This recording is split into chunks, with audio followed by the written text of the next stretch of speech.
Angle of attack effectively is where the club bottoms out in relation to the ground, okay? So, number one fault I see in golf, 90% of amateur golfers make this mistake, okay? So if I was to say to somebody, oh, how do you hit driver? Well, you move the ball position slightly further back and then you would hit down on the golf ball. What tends to happen is, because we've not got a lot of loft anyway, this driver's got 9 degrees.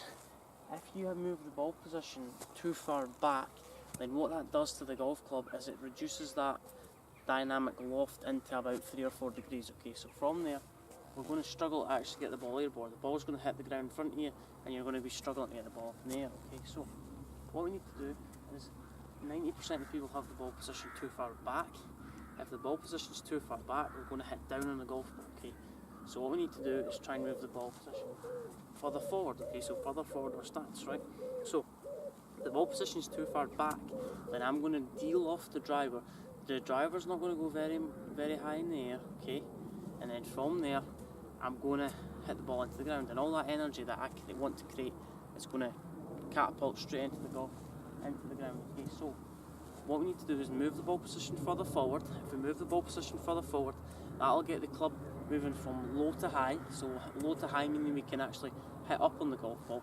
When the ball position is too far back, the club goes from high to low, and that's where we're going to hit into the ground, okay? So another thing what we're going to talk about is tee height, okay? So one thing that I always see is golfers teeing the ball too low. If you tee the ball too low, then what happens is, if I tee the ball really low, so if I was to get a golf ball, pretend I was teeing it really low, what happens is I'm going to hit down the golf ball to try and get the ball up in the air, okay? So it's very hard to actually shallow, or very hard to hit the ground, then hit the golf ball if the ball position is too far back, okay? So if I've got the ball position too far back, I need to try and manoeuvre more weight towards the back of the golf ball. Or if a force is pulled down the way, then what happens is, because the ball position is too far back, our arms are moving closer to the body, the width of the arc is actually reduced. So if you think of it, if we move the ball position forward, a force that's pulled up the way, so a club that's going from low to high, a force that's pulled up the way,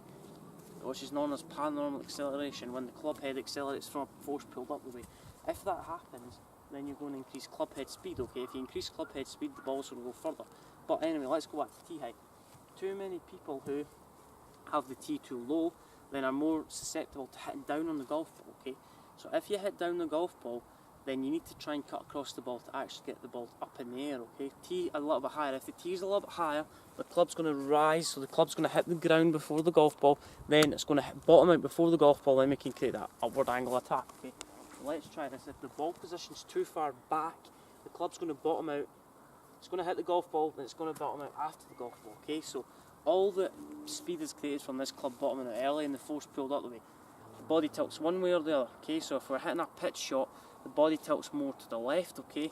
But if we hit driver, we want to have more right bend, okay? Meaning that the left shoulder is higher than the back shoulder. So if we create a little bit side tilt, okay? So think about if my club, okay? Think about the spine angle, the sternum. All we want to do is try and get our sternum behind the golf ball. A good drill that I always like to use is put your left hand on the golf club, take your right hand off the club, okay?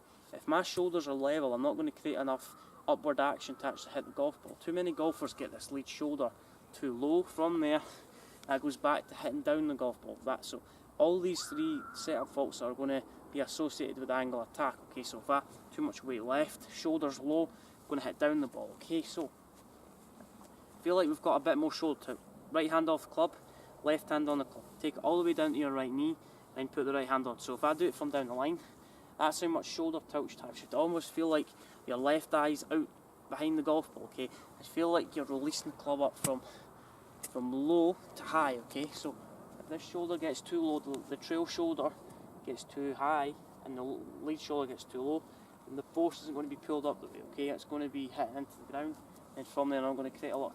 So if I can create a bit of tilt on this left shoulder, that'll help me hit up on the ball, okay? So it'll feel like I've got a bit more extension through impact, okay? So think about the club bottoming out before the golf ball, then the force is pulled up the way. What happens from there is the centre of the mass, so the club head, works up and around, okay? It works up and around, always follow what the body does, okay? So my body's turning to the left.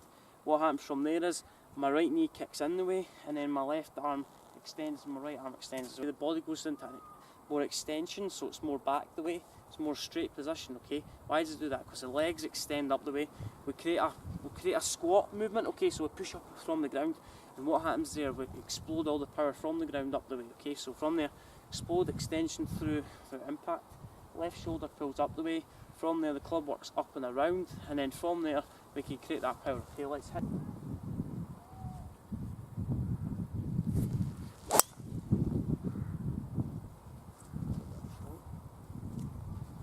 Let's hit one more. So, we have to move the ball position forward to get the maximum shallowest angle of attack and the maximum loft, okay? That's where the ball is going to go higher. We're going to create more dynamic loft, reduce spin, it's going to go further, okay?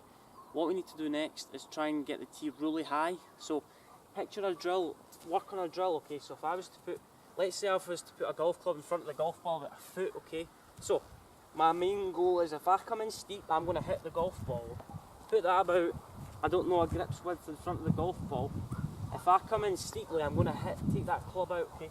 I then move it further forward a bit. So, if I want to hit up on it, I have to get the club to rise, so hit the ground before the golf ball, maybe 2 or 3 feet, then rise above that club, okay? So, a little bit of spinal tilt, if we create a little bit of spinal tilt, we can hit up on the golf ball, right? So if I damage my 6 iron here, so hit up on it, okay? So, if I miss that club, I've hit up on it, right? So, ball position for the forward tee a little bit higher, spinal tilt, okay?